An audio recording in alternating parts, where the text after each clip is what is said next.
Hello नमस्ते सबैजनालाई welcome back to my new channel mountain film Nepal. यो हो चितवन स्थित भरतपुरको एयरपोर्ट रोडबाट तपाईलाई हामी यो दृश्य देखाइरहेका छौँ। गाडी बाइकहरू स्कुटीहरू चलिरहेका छन्। हामी घुम्ने क्रममा सानो भिडियो क्लिप बनाउने प्रयास गरेका छौँ। अब यहाँबाट अगाडि के ठाउँ आउँछ सायद यो अब यहाँ अगाडि 24 कोटी हो जस्तो लाग्छ मलाई।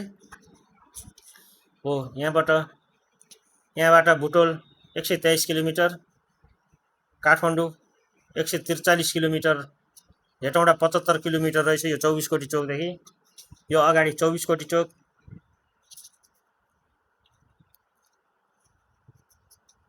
कति सुन्दर सफा छ यो ठाउँ। विकासले निकै फड्को मारेको ठाउँ।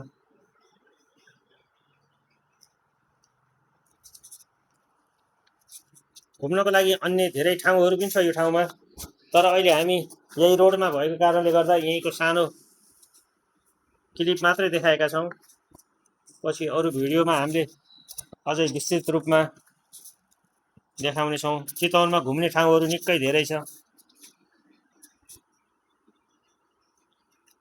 यो भरतपुरको ओह्रालो, यताबाट 24 कोटीबाट झर्दा ओह्रालो, नारायणगढबाट निस्किँदा भरतपुरको उकालो भनेर चिनिने यो ठाउँ।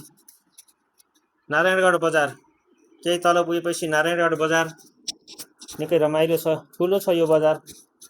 भरतपुर महानगरपालिका हो यो। त्यो पारी देखिएको डाँडो मौला कालिका मन्दिर भएको ठाउँ, गैँडाकोट, नवलपुर जिल्ला। अहिले हामी नारायणगढ बजारमा छौँ। नारायणगढ बजार अगाडि पुलचोकदेखि पारीपट्टि नारायणी नदीको किनारमा यो हो नारायणी नदी, निकै रमाइलो छ। हस् त अहिलेलाई यो भिडियो यति नै। अर्को पार्टमा फेरि आउनेछु। तबसम्मका लागि हाम्रो च्यानल हेरेर लाइक, कमेन्ट, सेयर अनि सब्सक्राइब गरिदिनुहोस्। धन्यवाद।